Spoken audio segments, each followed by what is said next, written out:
Will Legacy PT, complete with video coverage, help people to understand the format better than just the championship? Would it help them understand it? Yeah, absolutely.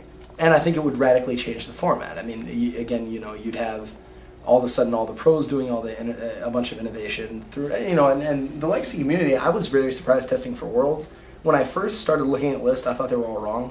I was just like, I don't think enough work was being done on the format. And it turned out that I was radically wrong.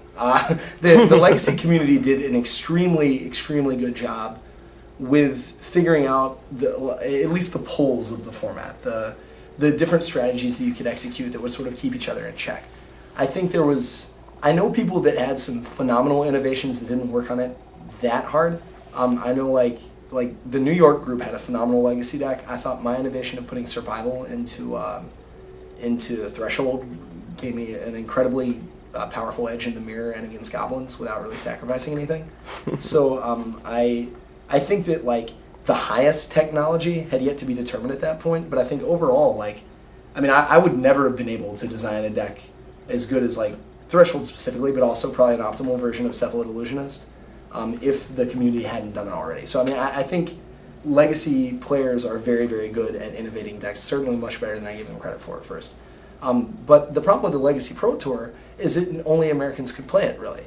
I mean, like, you had so many players running like a bad version of Enchantress at Worlds just because of card access. If you multiplied that, to the degree that it would take for a Pro Tour, I think you'd really be shortchanging. I think it would be viewed by a lot of people in the international community as a deliberate play by Wizards to try and bring America out on top of the pro player race for marketing purposes. Trying to expand their market in America a lot more because your European and Japanese markets are relatively secure already. So I do not think the idea of a Legacy Pro Tour would be a good idea, but I do think, in answer to your question, that it would certainly increase interest exponentially. And I think it would increase the quality of the coverage, and I think it would increase the quality of the technology. Because, the pros would do all this innovation for this one event, and then the Legacy community could take that information and then innovate it even further.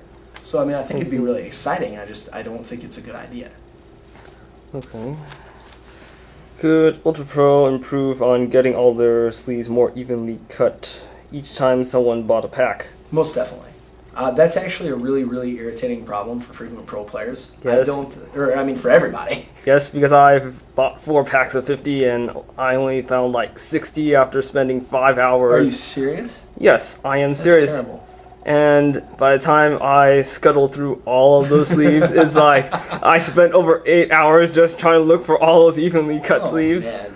And then some of them ridiculous. are dented, and then some of them are busted up as soon as I start testing them. I distinctly remember in one of the PTQ I played back during Mirrodin block, I bought sleeves from the TO personally right before the event, and then got actually DQ'd from the event for marked sleeves in the 7th round, and that should never ever ever ever ever happen. So yeah, I think there's a lot more they could do to just ensure those are even, because the concern about cheating in the Magic community sort of ebbs and flows. For a while everyone cheated, and then there was a crackdown started in the early 2000s, and then it's waned a little bit, and there were high-profile, bannings of players like Katsu and Oli that, made people aware of the problem. But I think now the pendulum's sort of the other way, and no one thinks anyone else cheats, and that opens the opportunity up for a lot more cheating.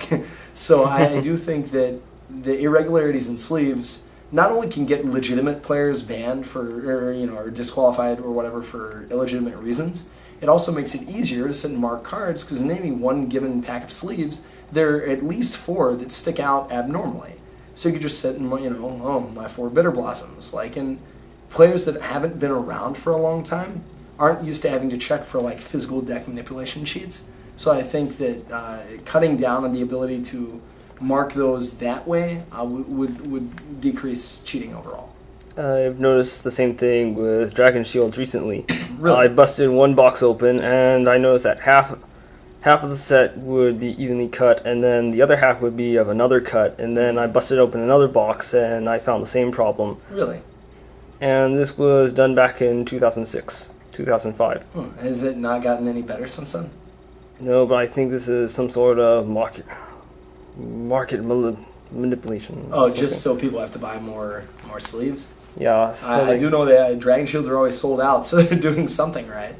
or they might be doing something that could have it on reverse or something like that. Yeah, I mean, if people keep buying the sleeves, and it's it's not going to change. So, Is this a great area to hold a future event? San Francisco, Yes? I think absolutely. I'm surprised they haven't done more anyway. You typically have SoCal events. I mean, we had Hollywood already. We've had, PTLA was running on the Queen Mary for the longest time. I know they're concerned about the majority of American Magic players who are usually from the East Coast or the Midwest being able to get to California. But I think it would be great for Asian players. It's marginally easier to get to, or cheaper to get to, and I really think it would just more to the point be an excellent city from a marketing perspective. I mean, San Francisco is beautiful. You've got a lot of people here. You've got plenty of convention centers. You've got relatively easy access.